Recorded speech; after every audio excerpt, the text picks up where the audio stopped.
Hello everyone! Welcome to Telanatics Vlog. So ayun, for today's video ay papakita ko sa inyo ang ganda ng kalikasan. Huy!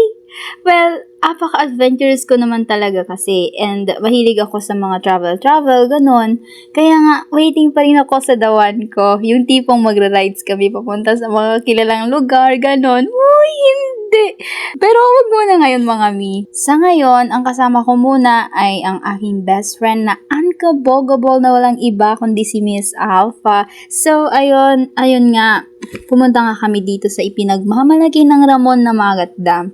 Grabe, sobrang ganda dito lalo na nung nagbangka-bangka kami. Tapos pumunta kami sa floating house para magpakain ng mga alagang isda. Apaka-satisfying sa mata ng paligid talaga.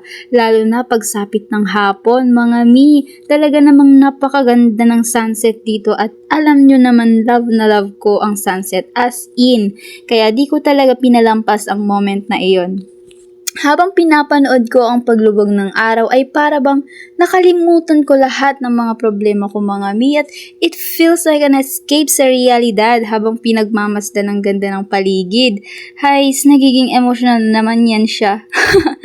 Pero promise talaga mga mi, hindi lang ang ganda ng Magat Dam ang makikita nyo rito, kundi pati na rin yung mga magagandang mga tanawin tulad ng mga bulubundukin na para bang mapapakanta ka na lang talaga bigla ng ikaw ay simay sa tuktok ng mundo.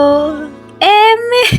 O di kaya yung wag muna tayong umuwi. Eme talaga! At syempre, mas lalong gumaganda ang paligid kapag meron ako. Uy! Apaka-feeling ni Bading!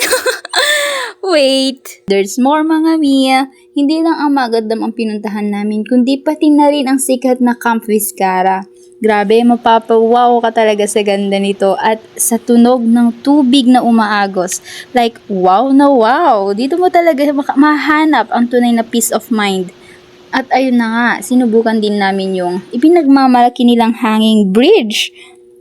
Noong una, takot talaga ako na tumawid dyan kasi nga nag-overthink ako na baka bigla akong mahulog. At alam nyo naman, walang sasalo si Bakla, huy!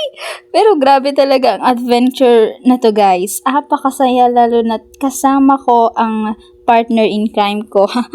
Actually, 3 sana kami ngayon kaso naiwan yung isa. Ang sarap kasi ng tulog niya kaya di na namin siya ginising. Char! So, ayun guys. Kunyari nagkukwentuhan kami dyan. Pero ang totoo ang dami na naming nilait na tao. Charot! Nagkwekwentuhan talaga kami dyan about sa life kasi ang ganda ng vibe ng environment at that moment. Hays, mapapasabi ka na lang talaga na ang galing ni Lord no.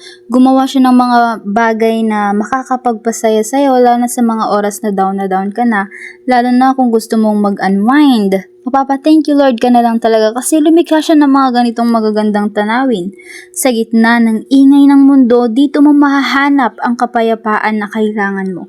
Minsan, kailangan lang nating huminto sandali at hayaang ang kalikasan ang magpaalala sa atin kung gaano kaganda ang mabuhay. Ano ba yan? Apaka-emotional, apaka-seryoso naman ni Bading na ito. Hays, masarap pa mabuhay at masasabi kong marami pa akong papasyalang magagandang tanawin.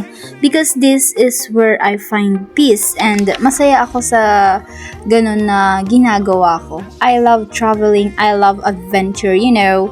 That's all. Thank you. Bye-bye.